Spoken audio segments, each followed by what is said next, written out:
the story of today? So today we're talking about having Senator Robert Nichols. He is the chairman of the Senate Committee on Transportation.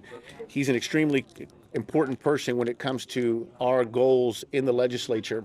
So moving forward, we've got easily close to $500 million in asks. But when we go to the legislature, we talk to Senator Nichols. I'm his counterpart in the House. I'm the chairman of the House Committee on Transportation. When I try to explain to him, I'm basically drawing a picture, but when we bring him here, he can see it firsthand. He can see the explosive growth. He can see the necessity. He can see that what we're doing with the money that's allocated to us, and he knows how important it is, not only to Hidalgo County, not only to South Texas, but the state and the region. We've noticed that when the rest of the country is in a recession, we're not, and it's because of our trade with Mexico, which is America's largest trading partner. Now, making that trade efficient, but also marrying it with border security is absolutely imperative. What we're talking about here today is not only the expansion of the Anzalduas Bridge, but the coalition of all the bridges, how they function together, how the infrastructure ties them together, and how we're able to, in the future, move all those commercial vehicles around Hidalgo County for the safety of our residents, but also for the safety of the highways, to be able to pull them out and they end up on the north side of Hidalgo County, not driving through our community streets, tearing up our city streets.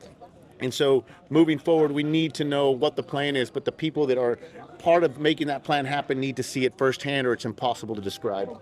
And what was his feedback? What did he express to you upon his visit? Robert Nichols was actually on the TxDOT Commission, so he was a commissioner, so he has intimate knowledge of South Texas. This is not his first time, but it's been a long time since he's been here. He's obviously impressed. He's excited to help.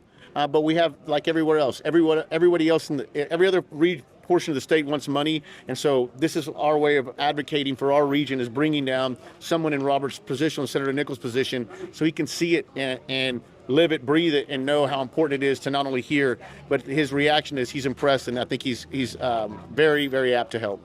Last question for me, just out of all the things that you're pressing an issue for, like on what part of the list is this bridge and getting this done, this issue? How high is it on your priority? They're all 10 out of 10s. They're all part of a machine. They're all spokes in a wheel. So we need all different segments to come together. So they may all be divided projects, but in the scheme of things, it's all one wheel with a bunch of spokes, and they all need to be in place for it to run efficiently.